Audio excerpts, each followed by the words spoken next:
1:48 de la tarde. Perdón por estos minutos extras de publicidad, pero en la conexión teníamos unos ciertos problemas, ¿no?, para escuchar a Jesús García, así que finalmente vamos a hacer la entrevista a través de teléfono.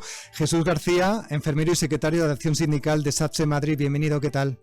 Hola, muy buenas tardes. Sí, hemos tenido problemas con el audio. Sí, bueno, pues recurrimos del COVID-19.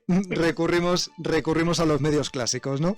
Bueno, sí. Decíamos cuando presentábamos este programa, esta entrevista hace unos minutos, que se está hablando mucho de la fase 1 de desescalada, pero que también la gente que está luchando en primera línea, en hospitales, en centros de salud, tiene también mucho que decir y, por supuesto, opinar sobre si se está preparado, ¿no?, para enfrentarse a esa situación. Esa es la pregunta que queremos hacer primero. ¿Están preparados en los centros de salud ambulatorios para pasar a la fase 1 de desescalada? Actualmente no, radicalmente no. Los centros de salud todavía no hay ningún programa de desescalada. No se han hecho nuevas contrataciones que prometió la presidenta Ayuso, y realmente no tenemos, estamos exactamente lo mismo. La gente está cansada emocionalmente y de todo, sobre todo en los hospitales y en los centros de salud, y actualmente no estamos capacitados para hacer unos PCR de seguimiento, que es fundamental, para llevar el seguimiento y erradicar la enfermedad. Aparte de la vacuna, tenemos que saber qué ocurre en los domicilios y en los centros de salud, y hay que hacer los PCR rapidísimamente. Con lo más precoz, con la sintomatología precozmente. Actualmente no estamos preparados porque no hay ningún... siguen centros de salud cerrados, y casi 70 centros de salud cerrados, y no hay ninguna planificación a día de hoy de ver pacientes COVID y ver pacientes no COVID.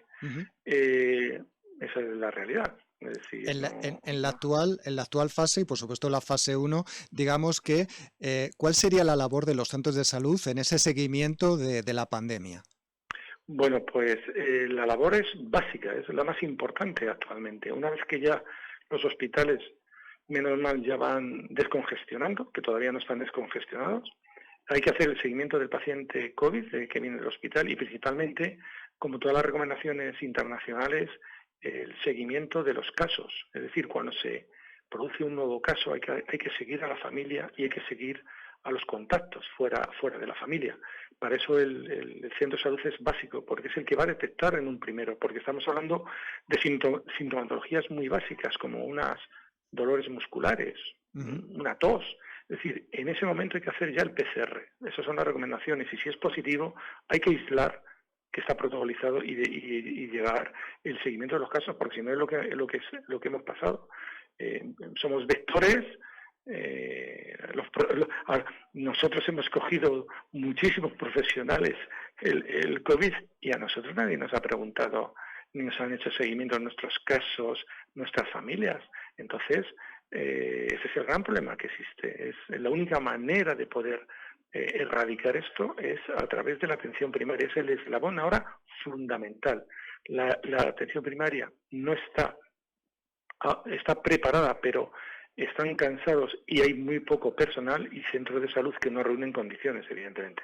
Desde la Comunidad de Madrid y el Gobierno regional, para apoyar esa petición al Gobierno central, se había comentado que iban a incorporar pues una serie de efectivos, 685 exactamente en atención primaria, también técnicos en salud pública, 400, también querían incorporar a médicos que están en el MIR, ¿no?, en primero y en segundo. ¿Ustedes han visto que hayan llegado ya a los centros de salud? No se ha hecho ninguna contratación actualmente, ninguna. De los 680 profesionales que decían que iba a ir a atención primaria, sabemos que muchos van a salir de los 10.100 que se contrató en marzo y en abril del refuerzo para la pandemia. A día de hoy no se ha hecho ninguna nueva contratación.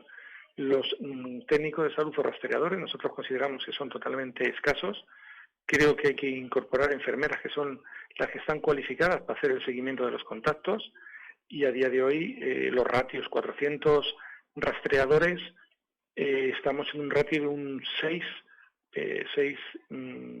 rastreadores o seguidores de contactos fuera del domicilio por 100.000 habitantes. Alemania, como un ejemplo, tiene 20, ya tiene contratados. Bélgica, Centro Europa, tiene 13, es decir, nosotros, como siempre, en la cola. y a día de hoy no hay nada contratado, ni rastreadores, ni refuerzos para la atención primaria. Estos rastreadores, explíquenos un poco la función, porque nos ha dicho que, bueno, hasta ahora lo que se había hecho cuando alguien llamaba al centro de salud diciendo, creo que tengo síntomas de COVID, bueno, se le analizaba por parte del médico, de la enfermera, y se le decía, bueno, pues te recomendamos, te tienes que quedar en casa, en cuarentena, 14 días, y se le estaba llamando diariamente, en algunos casos incluso un par de veces al día. Ahora, digamos, esa labor de seguimiento se va a sumar no solamente a quien es sospechoso, ¿no? Quien se le haya hecho examen PCR y se confirme que sea positivo, sino también a la gente que haya contactado con esa persona en los últimos días, ¿entiende? Claro. La media que nosotros estimamos es que por cada contacto PCR hay como 20, más o menos de media, 20 contactos que hay que hacer un seguimiento.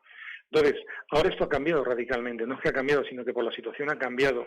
Es decir, cuando se detecta un PCR de forma precoz en el domicilio o en el centro de salud, primero hay que hacer un seguimiento de los contactos, primero de la familia y después el entorno laboral, si he ido a la peluquería, si he estado con amigos paseando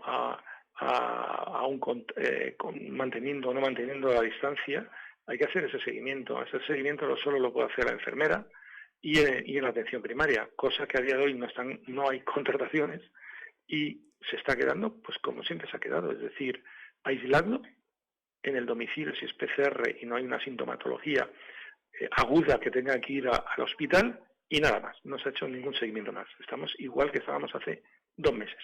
Ahora mismo, ¿cómo están en los centros de salud? Porque claro, hay algunos profesionales que están en estos centros de atención primaria que también se han visto afectados por el COVID, se han contagiado, están de baja. ¿Tienen ustedes un porcentaje de cuánta gente está en esta situación? Sí. Dentro de los pocos datos que nos ha ido proporcionando la administración, la Dirección de Recursos Humanos, porque han sido datos escasos y no diferenciado los que son de sumas de atención primaria en el hospital, son datos globales que también sabemos que son infravalorados porque hemos pasado muchos profesionales. Podríamos hacer un libro de todas las posibilidades y casuística que ha existido. Por ejemplo, en tema de muertes, de los 60 muertos que hay, profesionales, el 50% prácticamente son de atención primaria y de ese 50% representa en el país, la atención primaria no llega más al 20%, es decir, es altísimo. En bajas DITE probablemente es muy disperso, pero calculamos que más de como un 20 a un 30% de la población, de los profesionales de atención primaria han estado infectados. A día de hoy no tenemos, la consejería no nos ha dado ningún dato, a día de hoy. Con lo cual van ustedes un poco a ciegas, ¿no? Es decir, sí, con datos totalmente. que ustedes tienen propios. Totalmente a ciegas. Lo que nos reportan, la casuística que nos reportan los centros de salud, nuestros delegados y un poco ese es el... Sobre esta reivindicación que ustedes hacían al principio, bueno, pues de la falta de material, por ejemplo, se quejaban de que no tenían material de protección, EPIs, mascarillas, batas, tanto en centros hospitalarios como en centros de salud. ¿Qué tal están con este tema? Pues seguimos estando muy precarios. Es decir, es cierto que la presión del paciente COVID ha bajado, pero seguimos estando muy precarios porque hay una gran diferencia entre un hospital y un centro de salud. En el hospital podemos tener un equipo de protección individual para atender a X pacientes.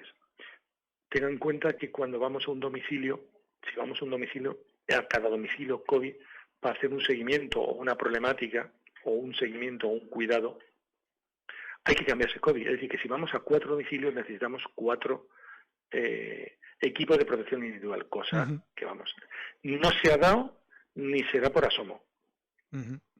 Bueno, pues Jesús García, enfermero y secretario de Acción Sindical de SATSE Madrid, gracias por habernos hecho esta foto, ¿no? Y por aclararnos ¿Qué opinan ustedes, el personal, parte del personal sanitario, ¿no? que está luchando en primera línea para controlar la pandemia, de esta petición y sobre todo cuáles son las cosas que se tienen que mejorar, siendo constructivos, cuáles son Muy las bien, cosas sí, que totalmente. se tienen que mejorar, ¿no? para poder recuperar un poco la normalidad y poder llegar a esa fase 1 de desescalada? Suerte con las reivindicaciones. Muchísimas gracias a ustedes. Hasta la vista. Hasta la vista. Más de uno.